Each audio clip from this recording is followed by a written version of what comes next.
This is Chasing Sueños, presented by Toyota Corolla. Because behind every success, there's unexpected turns. There's rejection. There's blood, sweat, and tears. But that's not stopping us chasing our dreams. My name is AJ Ramos y bienvenidos and welcome to Chasing Sueños, brought to you by Toyota Corolla.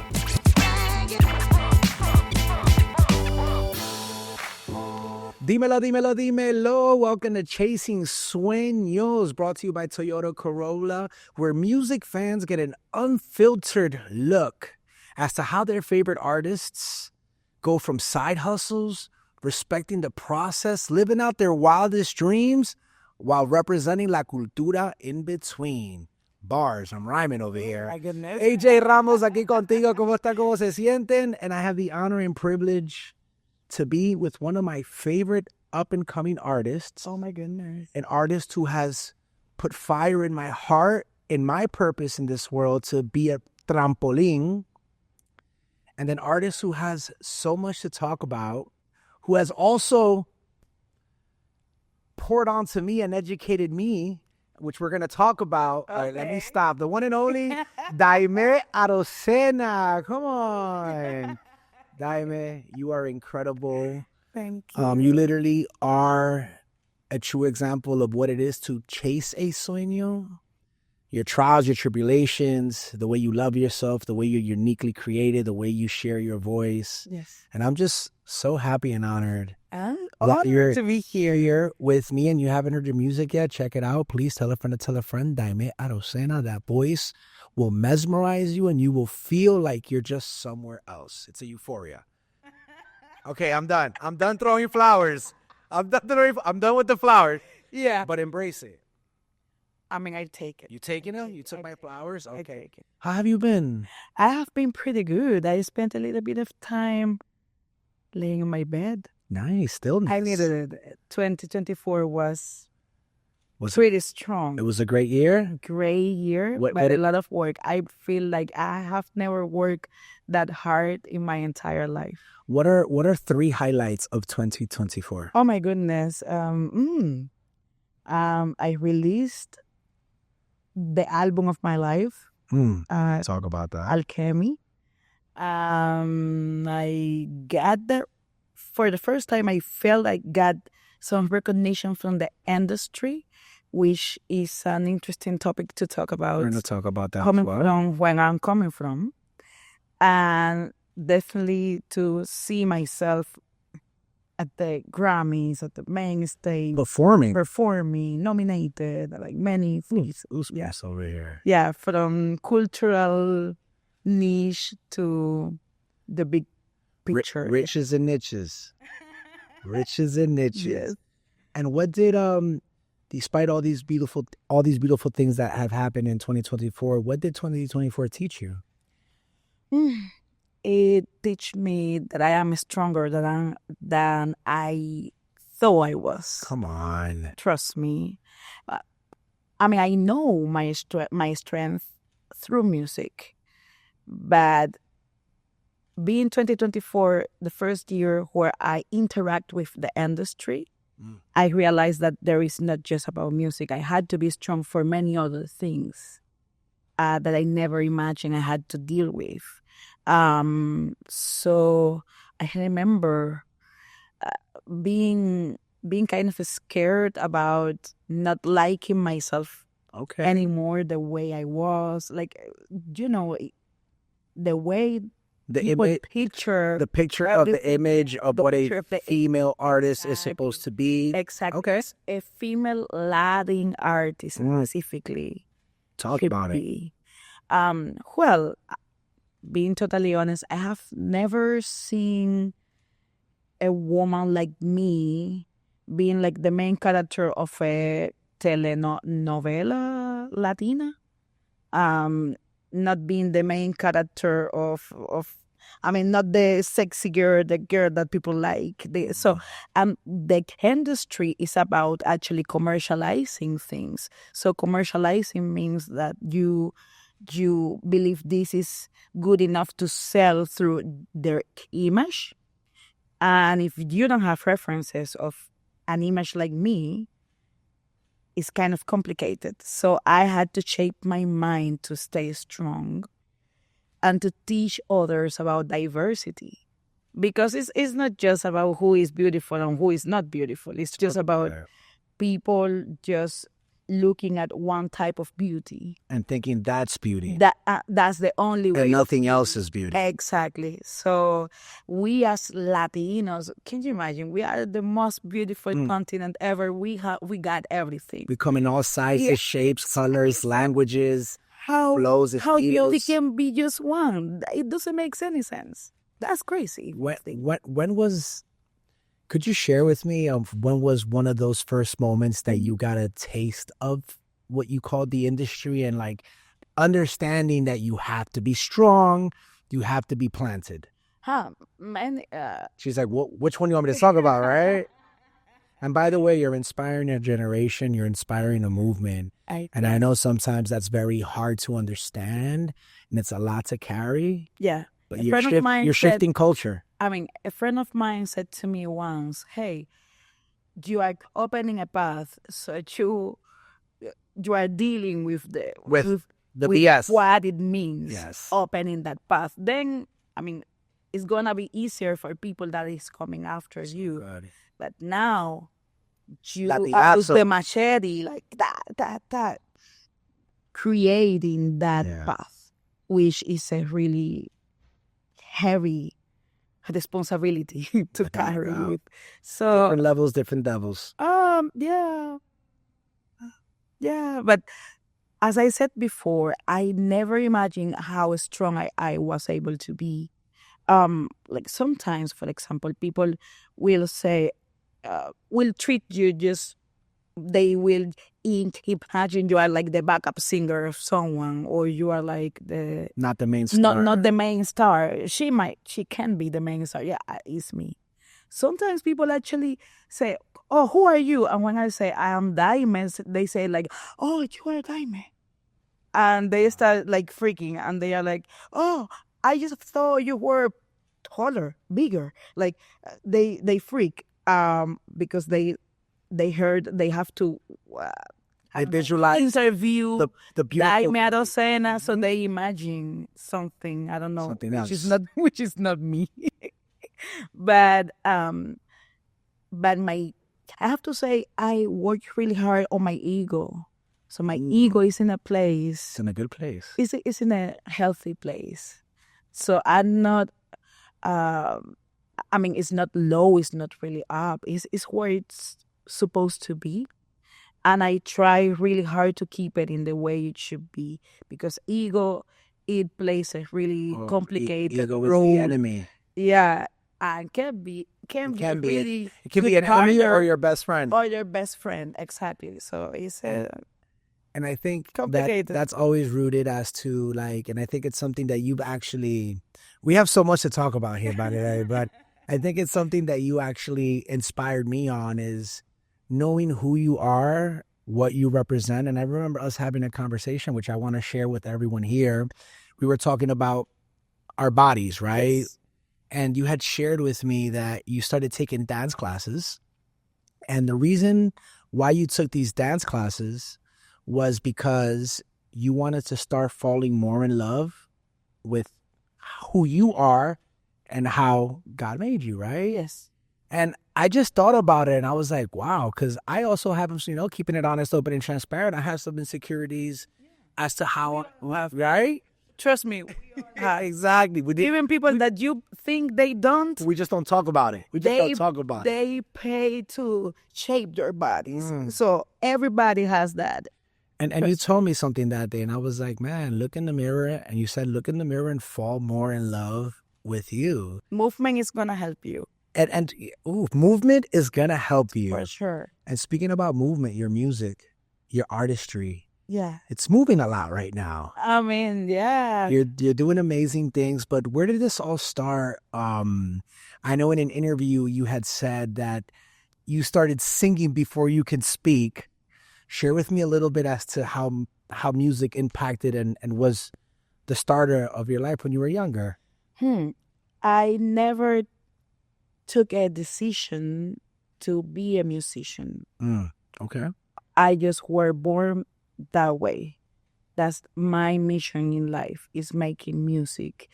So my parents, I mean, I was born in a house of really poor people, I have to say. And I embrace that a lot because From where? What? Havana, Cuba. Havana, Cuba. Thank you. I was born Just in... want to make sure that everyone knows. If they don't know, now you know. Sí. I was born in the middle of the crisis, the first huge crisis we had in Cuba in 1990s. And my house was a 2-bedroom, 1-bathroom apartment that had to give space and home for 14 people. Okay. So we were 14 people in a 2-bedroom apartment. Can you imagine how life was at that time? I'm assuming you had so much space for you, right? Yeah. So when I grew up, all my memories is this house with the doors and windows open and people singing all the time and dancing all the time. My family, they gave me this musical education that they didn't think they were educating me through music, but they did.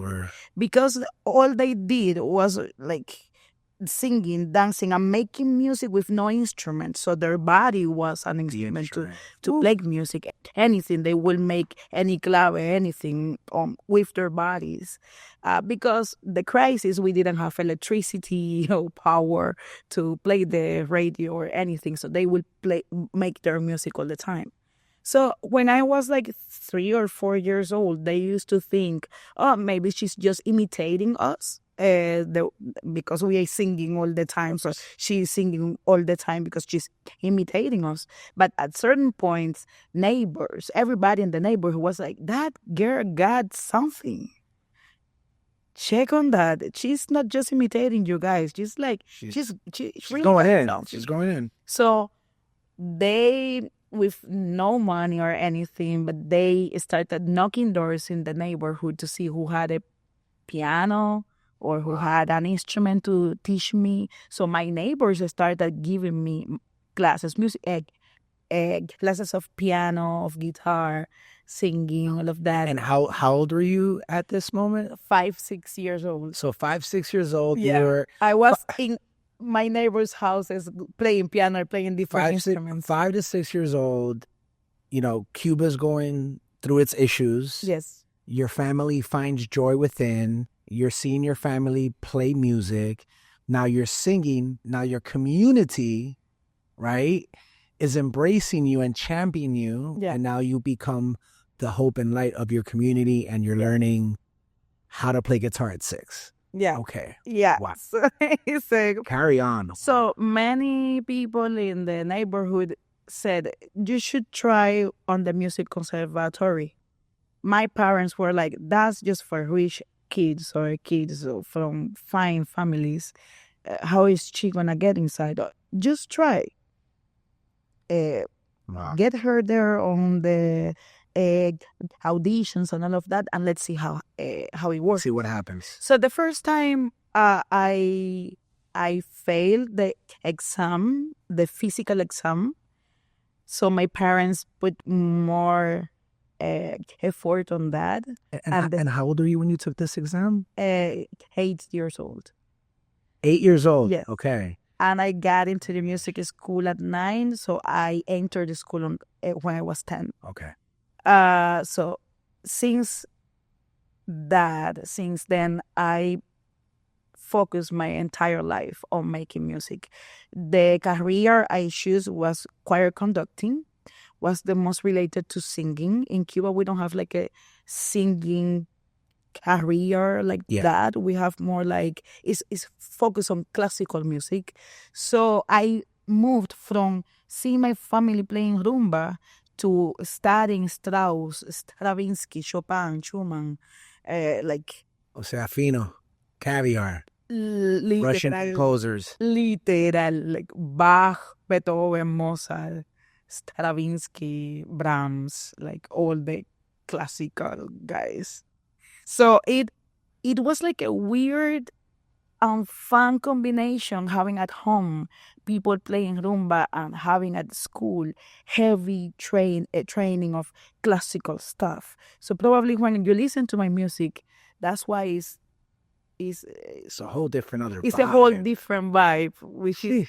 because it's like the sound of the street and the sound of the academy together, like finding peace in the middle. Because sometimes feels like they are in conflict, but they actually Together. don't. And I believe in my own body and in my soul, they find peace. Wow. 10 years old in the conservatory, you know, you're studying these composers. What are you thinking as a 10 years old? Like, are you insecure? Are you so childlike faith that you're like, yo, I got this? Like, you're 10 years old. I don't think I could tie my sneakers yet at 10. No, I believe I learned responsibility since then.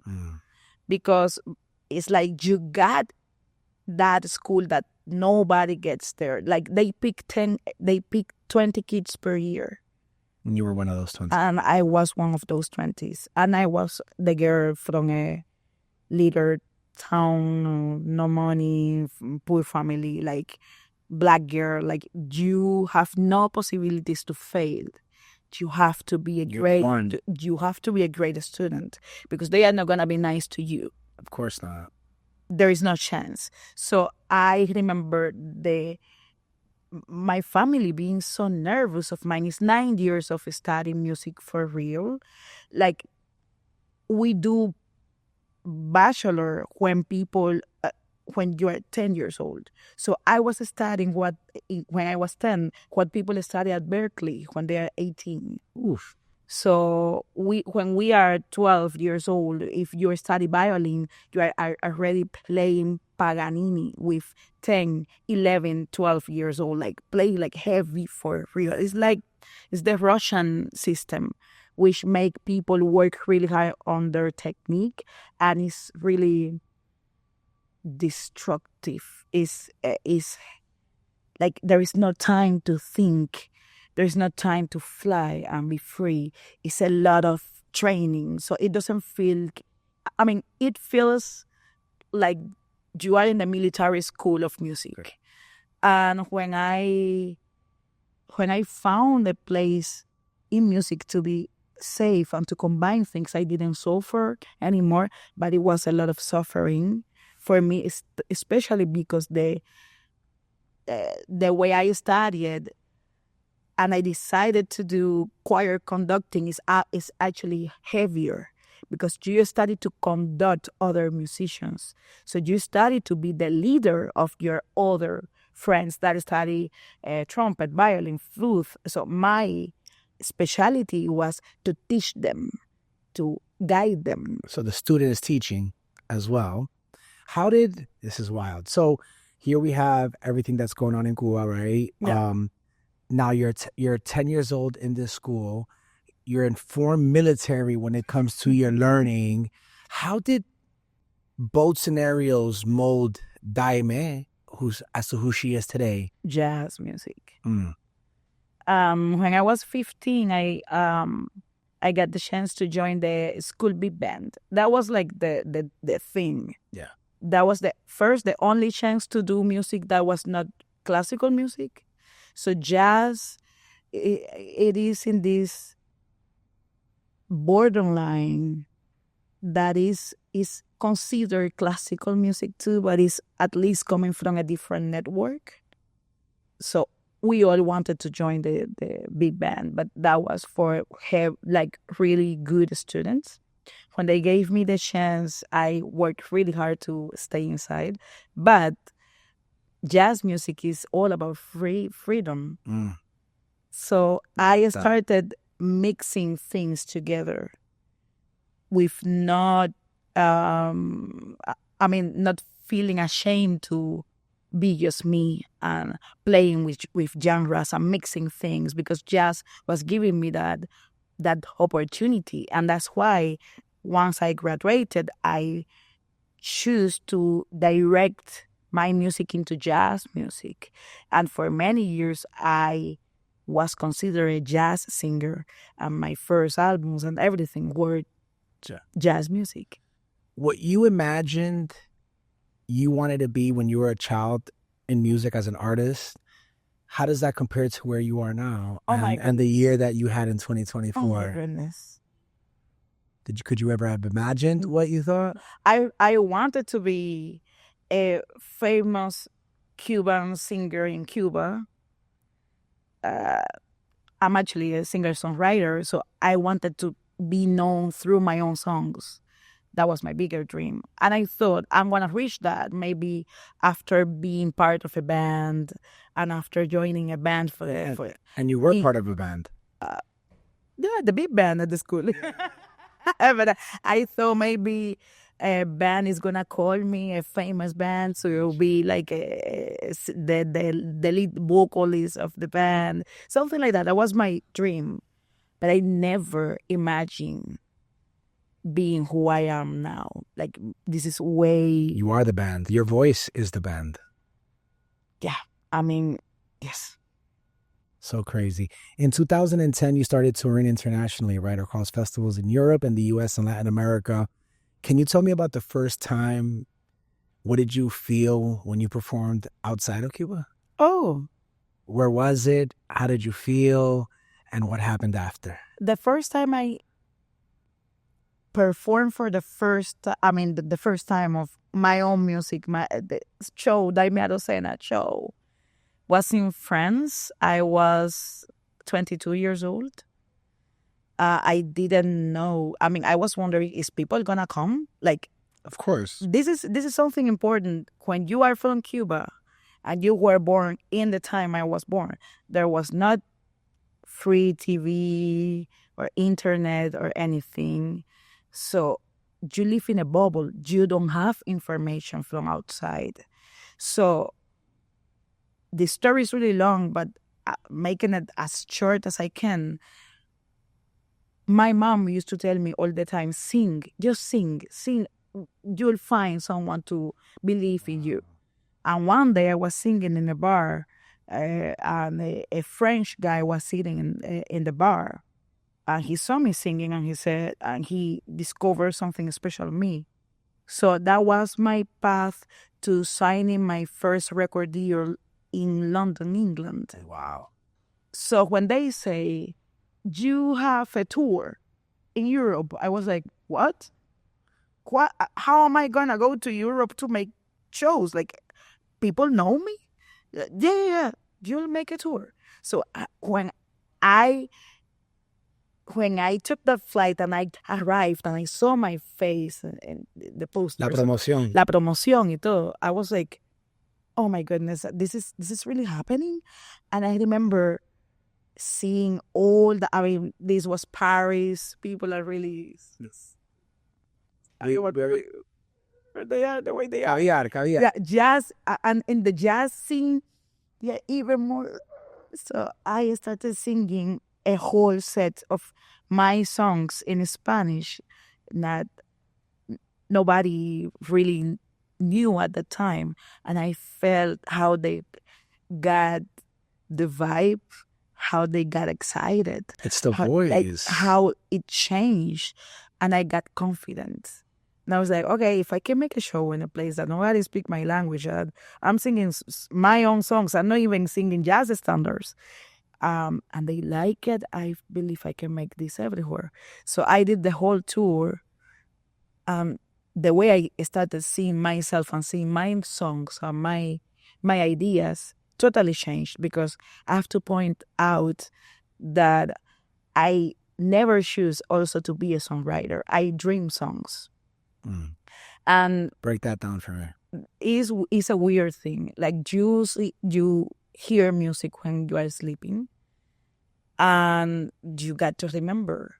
So when I was a kid, I used to sleep with a notebook and a pen beside my bed. Then we got cell phones, and now I just record the ideas. But 80% of my songs come that way. Come from dreams. From dreams. Chasing sueños. Yeah, Literal. Literal. Why don't you share with me, I guess, after the Cuban government passed a law in 2018, right, our artists were required to obtain a special authorization for the government to perform in public. But you asked the cultural minister, Abel Prieto, in front of an audience, why artists need permission to perform freely. What went through your mind? Talk to me about that moment. I'm assuming that's you out of your comfort zone, no? I mean, when I made that question, I had already made concerts in over 20 countries. And nobody asked me for permission. They asked me for taxes. For their cut. Not for permission. Like, why permission? Just, I mean, if you own a place and you want to hire me for a show or anything, that's it. The government has nothing to do in between that. So it's actually more weird in your own country that you need a permission from the government to perform. But my question was honestly really innocent. I didn't feel I was making it. Okay. You were literally asking. I didn't feel I was questioning the system when I made that question. But they were clear with their answer. How they took it? They said to me, I'm gonna say in Spanish because I don't know even how to translate that in English. They said, tus ideas son procapitalistas y no lucen como el sistema revolucionario cubano, which basically you are against the government just by making that question. And I remember that I said, okay, I have to leave. Like that made me really nervous. I got a call from the Consejo de Estado, like from the state. I got a call. They took me into an office. It was like a thing for real. I had no idea what was going to happen next. Maybe your life even like worried about. I was really worried about, and I decided to take the first flight I could. Where did you go? Canada. Good old Canada. That was the only visa I had, honestly. It was only visa. I mean, here we are, right? You've performed in over 20 countries. Mm-hmm. You come back to Cuba, you're performing, you innocently say a statement that gets taken the wrong way. Now you're feeling like you have to run away from the place that made you. Now you're taking a flight to Cuba. I'm taking a flight to Canada. Canada. What's going through your mind? Nothing. I didn't imagine that I will never come back. I haven't come back to my country in 5 years, but I didn't expect that. It just became worse since I left. A few months after I left, we had like the first demonstration in decades that still today there is like over 1,000 people in jail because that demonstration. It was a peaceful demonstration. In Cuba, we don't have guns. We don't have like it was peaceful for sure. And people got in jail just by demonstrating that they don't want that system anymore. And when that happened, I got an invitation from one of my favorite songwriters of Cuba to sing a song about it. And I got a declaration from the Cuban government making a statement about me and saying that I was making something that is actually illegal in Cuba and I could go in jail for that. So since that, I said, okay, I can't go back to my country because if they are saying this in public, they are pointing out my name and saying, this woman is, she's like, in Spanish, is haciendo un llamado a la violencia through a song. I don't call to violence. They say I was calling to violence through singing a song that is called All Because Cuba is, all it says is the way I love Cuba. Is that crazy? I mean, that's crazy. But they believe that's a call of violence in that context of people demonstrating and all of that. So that could put me in jail, and that's why I decided that I shouldn't even try. How did that affect your mental? How did that affect your music? Cuba, right? a country that inspired you, created you, molded you, gave you the sounds, the family playing on their body. Did that take a toll in your mental and also the way you made music once you left Cuba? Alchemy wouldn't exist without that. Come on. That's the first album I did since I left. Let's talk about that album. and the See, inspiration. I stopped. I mean, then the pandemic came and all of that, so I stopped. My life stopped. Everything stopped. That's when I started planting Planting the seeds. Tomato, sunflowers, peppers, like What did that teach you? a lot. Patience, process, timeline. I had a lot to think and a lot of time, actually. I had free time. I had, thanks God, I had savings from all my touring. But it was a moment of a lot of thinking and a lot of, that was a huge change in my life. Probably the biggest change of my life. I started actually seeing the differences of many other genres that I like that is not jazz music, and how they get bigger exposure than jazz and why.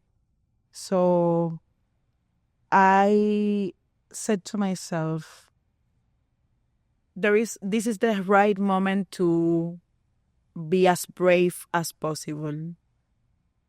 You don't have a place to go back. This is all you have. So it's now or never. Be brave.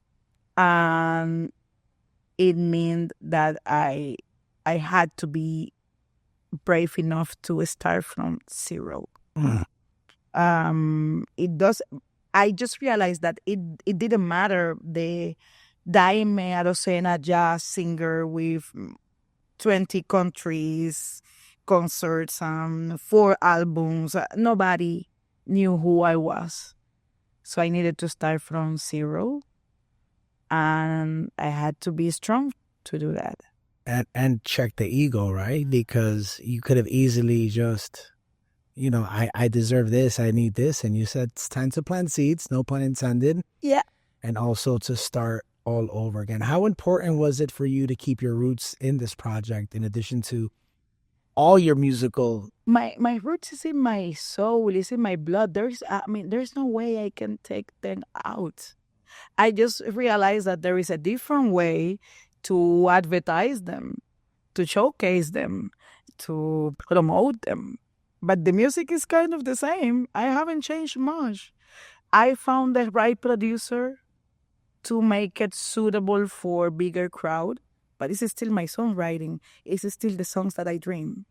So that doesn't really change. Still has the esencia de Daymé. Sí. And this producer, the one and only? Yeah, literally the one and only. First of all, it's funny because Visitante, Calle 13 Visitante, he's his musical taste, right? He's a connoisseur of music. He's an intellectual of music. And yes. And he's someone that, and I'm going to say this with a lot of love. You're giving flowers? I don't really know. Okay. But he doesn't need to work with people. He loves. Or up-and-coming artists. He loves working with music that he loves. It's just that. So with Eduardo, it's weird because you don't really know if he's gonna like working with you or not, just because you're famous or you got money. No le importa. No le importa. He's a musician. Que la música hable por sí solo. He's all about music. How did y'all meet? Oh my goodness. A friend of mine told me about a friend of him that was a friend of Eduardo's. Wow. Power of proximity, okay. So I got a call from a friend of Eduardo. And when I spoke with him, I said, I would like to reach him. And he said, do it. He loves you. And I was like, how does he know me? I was just saying, how does he know you? Huh? Experience was like, he knows everybody. Like, he listens to a lot of music. He knows you and he loves you. Go. And when I got that call from the first time. We spoke 2 hours nonstop, and he said to me, "Okay, I can go to Canada and we can try to make a track and see if that works. But if you want, I open my heart and my house, and you can stay in my house, and you can come here and let's make music. You have the house, you have a room, you have your own private bathroom, you have a studio, and let's create." So I was like, there is nothing to think. I got a visa to come to the United States, and I went to Puerto Rico. Qué rico. And I spent Canada to Puerto Rico. Qué rico. And I spent 4 months living in Eduardo's house, making music, and having fun, a lot of fun. Were you nervous at some point? Because once again, right, you obviously know who Eduardo is, Visitante, Calle 13. He said, you come to my house, stay with me. Come to my house, stay with me, and let's make music. I believe in people like that. I don't know. I just believe. What's your favorite song off your latest album? I wrote all of them. So that's not a question. She wrote all of them. Ladies and gentlemen, she wrote all. Oh my God. And it comes to songwriting. You need to be in the mood. What's your perfect setting for songwriting? Or is it, because, you're sharing me as to how you come with the sounds on your dreams. Do your lyrics come through your dreams as well? Like, lyrics are weird for me. Okay. Because music comes, music. But lyrics is, I'm a lover. I love people. I fall in love deeply. And that's how I heal, mainly, through songs. So this is my 5th album. All of them full of songwriting. Songwriters album. So 10 songs, 12 songs, all written by me. So can you imagine how many people I have loved in my goodness. Oof. Your test is your testimony. Your pain is your platform. Your mess is your message. For someone that hasn't heard your music, which I think after this conversation, it's just, duh, why wouldn't you listen to it? Describe your music in one sentence. It's like an ancestor reminder that we are here, that we are alive, that we exist. Music is existence, and it's existence that doesn't expire. The music I do, I believe is going to stay forever. Not me. I'm going to die. I don't know when, but I'm making music that is going to stay forever. 2024 was an amazing year, of course. Nominated for Song of the Year. Like walk like performance on stage, live on TV, on a channel that you couldn't see back home. Yeah, exactly. Walk me through that night. Walk me through that day. I remember the thing that I remember the most is when I left the stage and I couldn't stop crying. It was a really weird feeling. And my manager was telling me, there is cameras. Smile, please. I was like, Mamma mia. I was like, el maquillaje, the makeup. So, and I was on section 1, which is like of course, super close. Nominated, the people nominated for the main categories. Of course. So I was like in the 3rd row at all cameras, and she was like, please smile, Daymé, smile. What was going on? Was a lot going on.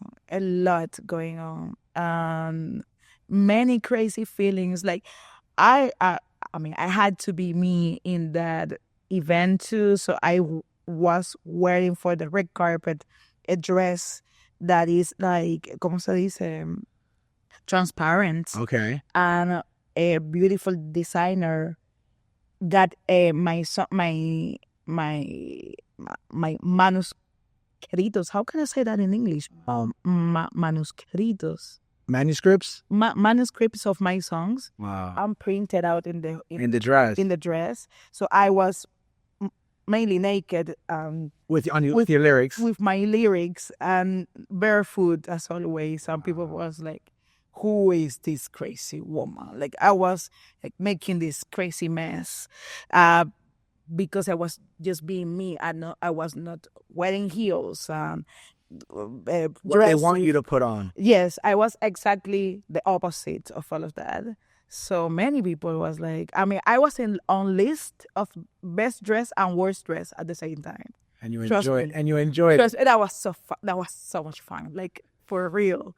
But I have to say that I was floating in many ways. So when everything finished, I just felt released. I was like, many people are watching me, and I'm sending a message of hope, not just for my country, not just for musicians that are coming from the cultural side or niche or anything, and actually sending a message for millions and millions of Black women in the whole continent that haven't been represented in this type of platforms.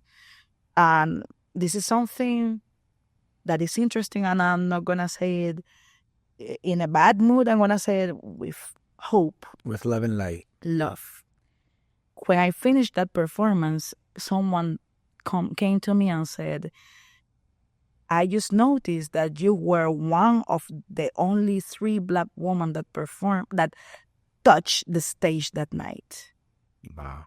And that was a weird, sad, and hopeful feeling. So it was like, okay, we are not so many here, even though Black people, but probably 80% of the music we celebrate in the Latin industry. Of course. So it's really scary. But at the same time, if at least there is one singing, if at least there is one nominated, we are giving hope to millions and millions and millions of musicians and artists and people that dream. Just dreamers. I love that. So beautiful. Yeah. How has Puerto Rico been been influential for you now? Did you see that quick smile once I said Puerto Rico? I said Canada. I didn't really see a big smile. I said Puerto Rico. She went. But can you imagine after 3 years in the cold Canada? What part of Canada? Ah, No, ¿en qué parte de Canadá está? Toronto. It's cold. It's cold in the six. It's too cold. It's too cold. It's snowy. It's many things. Like, it's not my vibe. Wow. It's gray. I came back to the Caribbean. I'm a Caribbean woman. Of course. So I'm not just a Latina. I'm a Caribbean.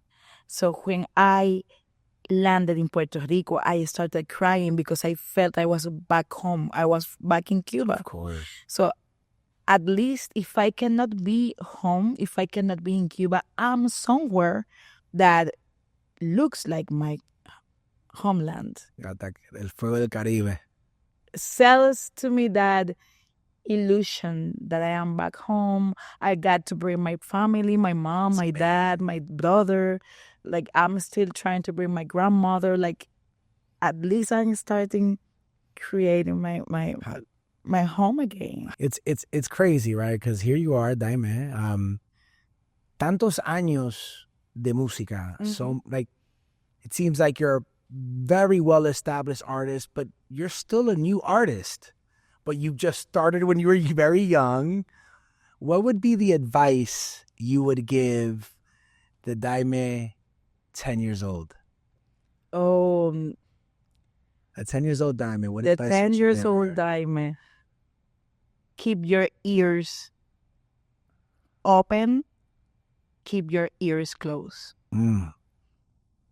There is a lot of information. So choose what you're going to listen to. Choose what is going to feed you for real.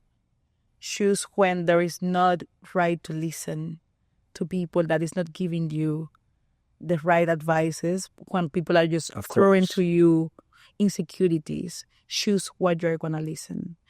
And remember that God gave us 2 ears and 1 mouth. So you have to listen more than what you can speak. Dropping gems. It's true. So true. Be careful with all the information you put inside and what can you reproduce is at least filtered out. Is filter it out as good as possible. Wow. Now I want to know more. What advice would you give the Daymé that left Cuba and went to Canada? I see. Get warm clothing. Get warm clothing, get used to the cold. Dios santo, I'm keep planting. Like that.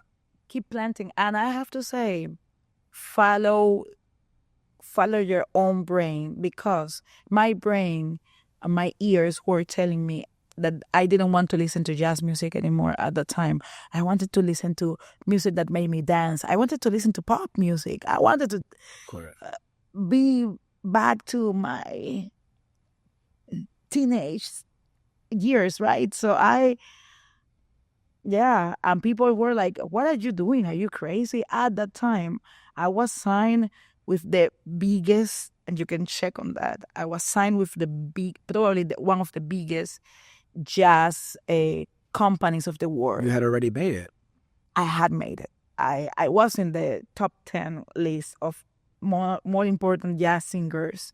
Probably I was one of the only speaking Spanish singers on those downbeats pools and critics pools and all of that. So I was up there. And when I said, I'm going to change everything, my whole team crashed. They were like, you are crazy.